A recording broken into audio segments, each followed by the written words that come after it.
There are 400 national parks in the United States, and the Castillo de San Marcos is the first one to get this designation. St. Johns County Commissioner Ann Taylor speaking after attending a special ceremony. Castillo de San Marcos is the first national park to earn Certified Autism Center designation. The numbers for autism are very staggering.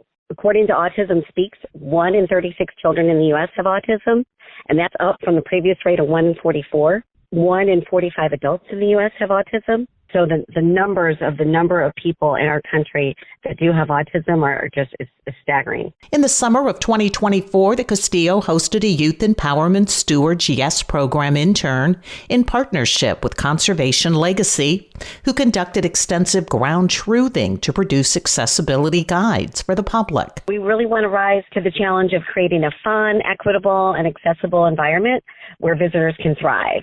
As you know, St. Johns County is our number one industry is tourism, and this is just another wonderful opportunity when people are choosing where are they going to go, where are they going to travel to. Castillo de San Marcos National Monument preserves the oldest masonry fortification in the continental U.S. and interprets more than 450 years of cultural intersections.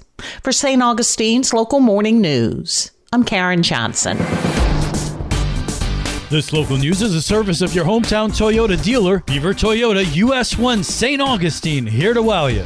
The other thing that we're asking for is it's a resiliency and transportation project as well as a public safety project, and that would include $5 million request. We continue our coverage of the 2025 State Legislative Delegation meeting with voices from the community. St. Augustine City Manager David Burcham with details on the city's request. We've got two primary appropriations we're asking for. The first is $1 million for our ongoing septic to sewer conversion program in West Augustine. That's a low and moderate income neighborhood that we're trying to connect folks onto our sewer system, get them off septic tanks, which is important for our environment, important for their health.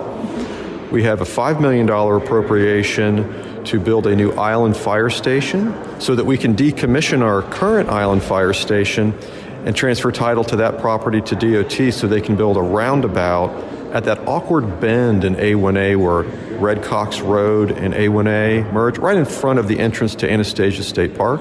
St. Augustine Mayor Nancy Sykes-Klein also asking lawmakers for new legislation aimed at preserving historic buildings. We're asking for a special bill on unlawful demolitions of historic properties, which would help raise fines on that. Currently, the fine is only $5,000, which is, really not very much for what we're looking at as far as the value of our historic properties. Tomorrow, we'll hear from a public defender and a doctor who wants a new state license plate. For St. Augustine's Local Morning News, I'm Daryl Moody.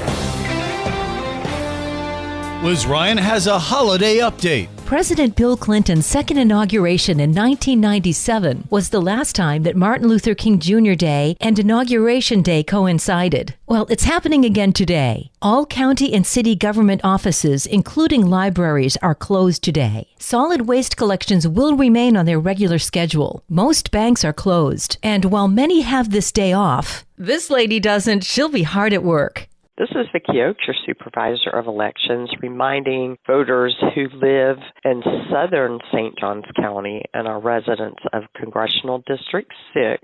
We have early voting going on at two locations, 9 a.m. to 6 p.m. at the Southeast Branch Library and also at the elections office. If you're not sure which congressional district you live in, visit the elections office website. We have some great resources, including a address lookup. Now, most of St. Johns County is not involved in this election.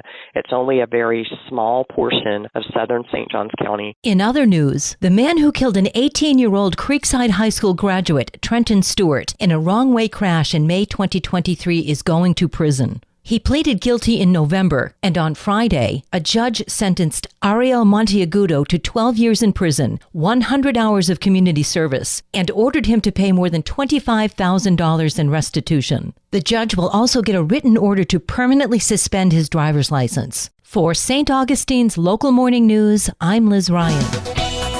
And now you're up to date with St. Augustine's Local Morning News. I'm Rich Carroll.